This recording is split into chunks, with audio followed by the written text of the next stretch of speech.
드리고 싶은 말씀은 이렇게 좀 불편한, 좀 우리 입장에서 보면 좀 불편한 진실까지는 아니어도 불편한 사실에 해당되는 부분들입니다. 신방 사례금이라든지 장례식 집례 사례비라든지 뭐 결혼 주례하고 받는 어떤 그런 사례금들이 있습니다. 그죠?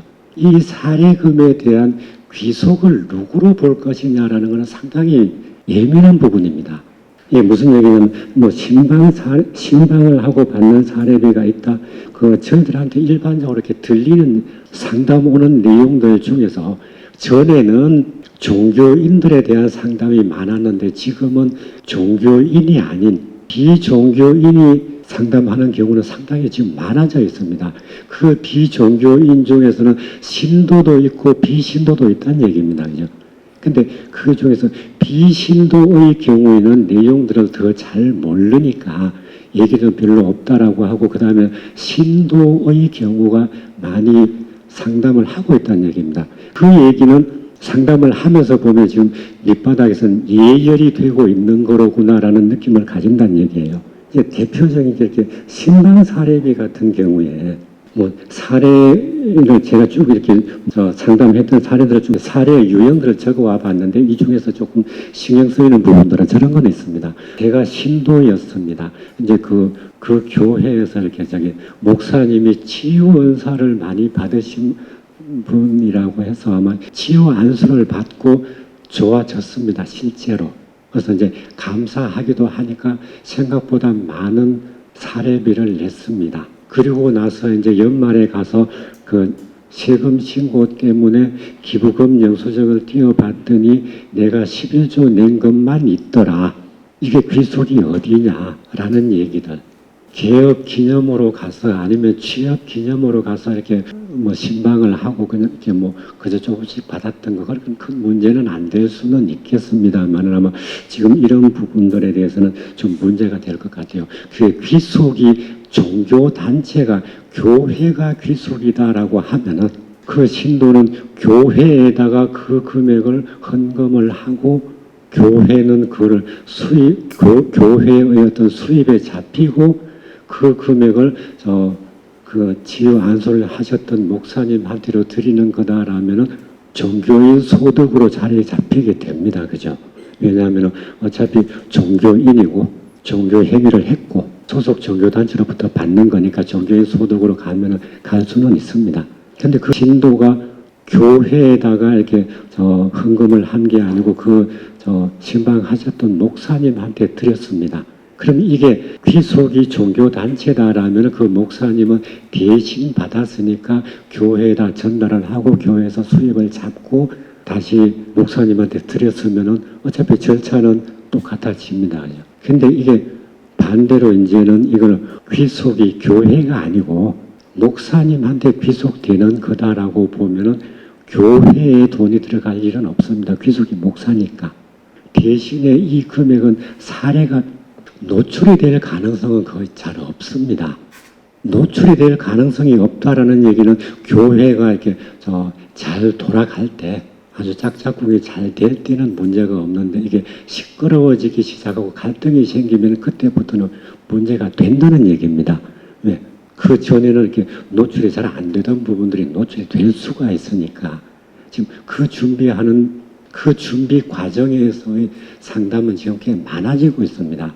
이 부분들이 뭐 신방 사례비, 장례식, 집례, 결혼식, 주례 이런 부분들 거의 비슷한 내용이고요. 그 다음에 또 문제가 되는 부분들이 성지 순례라든지 해외 출장의 경우 이 부분들도 꽤 많이 문제가 될 것 같습니다. 될 것 같다는 얘기는 이 부분도 예열이 되고 있다는 얘기고요. 물론 저한테 이런 얘기들이 들리는 거는 갈등이 이미 생기기 시작한 교회부터 문제가 되는 거니까 그 부분들 가지고 전체가 다 그렇다라고 보기는 어려울 수는 있습니다. 그러나 그런 문제가 있든 없든 간에 이 부분들은 정리가 되는 게 맞기는 할 것 같아요. 대표적으로 해외 출장비의 경우를 먼저 한번 볼게요. 그 목사님이 외국에서 학위를 받고 국내에서 목회를 하고 있습니다. 근데 1년에 한 번씩 그 모교에서 하는 행사가 있습니다. 거기서 참석을 합니다. 해외 출장비로 처리를 합니다. 또 그때 갈 때는 그 사모님도 같이 갑니다. 역시 해외 출장비로 처리를 합니다. 이게 해외 출장비로서의 성격이냐 한번 좀 깊이 생각을 해볼 필요가 있습니다. 또 어떤 경우냐면 그 목사님이 어떤 해외에 있는 국제적인 어떤 선교 단체의 회원으로 가입이 되어 있습니다. 거기에 참석을 합니다. 들어가는 비용이 있습니다. 해외 출장비를 쓰고 있습니다. 역시 오랜만에 외국에 나가는 거니까 사모님도 동행을 합니다. 그 사모님은 종교인이 아닙니다. 자, 이거 어떻게 할까요? 성지순례, 교회의 비용으로 성지순례를 합니다. 사모님 같이 갑니다. 이 부분들 어떻게 될까요? 그리고 성지순례 갔습니다. 가서 보니까 잠깐 이래서 그 열흘 동안 갔다. 잠깐 성지순례를 하고 나머지 부분들은 니들끼리 해라. 그리고서 나는 다른 데로 사적인 출장을 했습니다. 전체가 다 교회 비용으로 지급이 됐습니다. 이거 어떻게 할까요? 또 어떤 경우에는 신도들이 같이 성지순례를 갑니다. 그 목사님에 관련된 비용은 신도들이 객출을 했습니다. 이 부분들은 어떻게 할까요? 여기에도 역시 그렇게 같이 갈 때 해당 목사님은 여러 번 쓰던 데니까 굳이 안 가도 됩니다. 근데 신도들은 처음 갔던 데니까 이제 어디 성지순례 그러면 어디 이렇게 대표적인 데가 있습니다. 그런데 가고 싶은데 그 목사님은 거기를 많이 갔다 왔습니다. 굳이 거기 갈 필요가 없습니다. 그럼 이제 니들 이렇게 누구 하나 이렇게 책임자를 정해놓고 니들끼리 놀아라. 나는 저기 갈란다. 이런 문제들 생깁니다. 이거 자료 수집을 합니다. 결혼식, 주례비, 장례, 집례비 이런 부분들 자료 수집을 할 때 그 주보에 이런 내용들은 나옵니다. 그죠? 신방에 대한 부분들은 주보에 잘 안 나오는데 장례비라든지 결혼식 이런 부분들에 대해서는 그 주보에 대부분 나오니까 그 부분만 가지고 지금 자료 준비를 하는 데도 있어요, 실제로.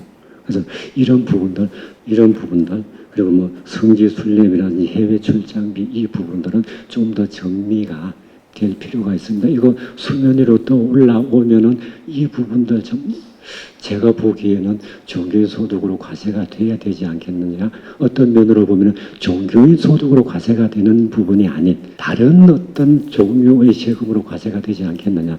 그 부분은 종교 활동이 아니었으니까요.